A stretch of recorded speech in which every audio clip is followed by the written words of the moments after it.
Бүгүн сиздерге мен рабочий столдун бир нече фишкалары тууралуу бөлүшөйүн. Өзүңүздөр байкап тургандай менин экраным бир аз чачыранды болуп турат. Бул папкаларды өзү автоматтык түрдө сол тарапка тизилип калуусу үчүн кайсы кнопканы басабыз?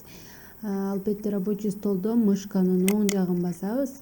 Вид кнопкасын басып, бул жерде упорядочить значки автоматически дегенге галочка коюп коебуз.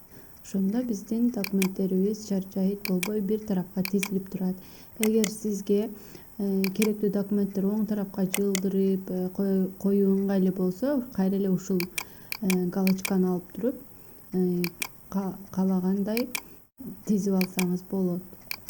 Андан сырткары бул жерде экранда көрүнүп турган файлдардын баарын көрсөтпөй турган кылып коюш үчүн мына жерде кайра эле видке кирип туруп отображать значки рабочего стола дегенди галочкасын алып коесуздар.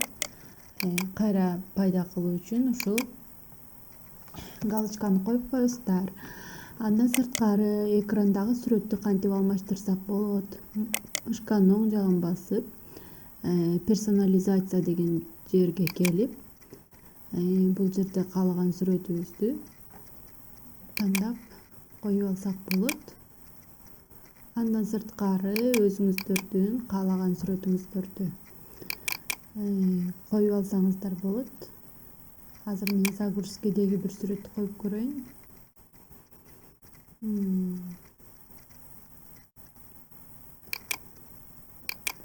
Ушуну койсок, мына сүрөттү тандайбыз, мышканын оң жагын басабыз.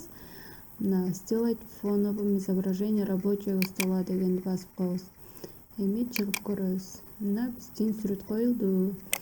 Бизге өзү иштөөгө ыңгайлуу эле түрү мына компьютердин өзүнүн сүрөтүн коюп койсок болот.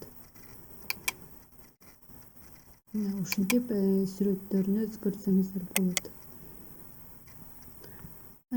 Андан сырткары бул жерде мелкий, крупный значкилери бар.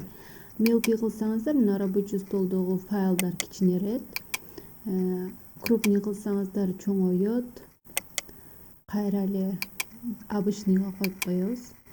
Жана видден упорядочить значка автоматически деп басып коебуз.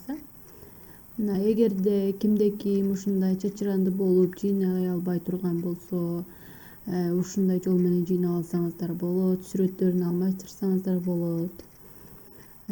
Каналга катталып кетиңиздер, сонун маалыматтар менен бөлүшүп турам.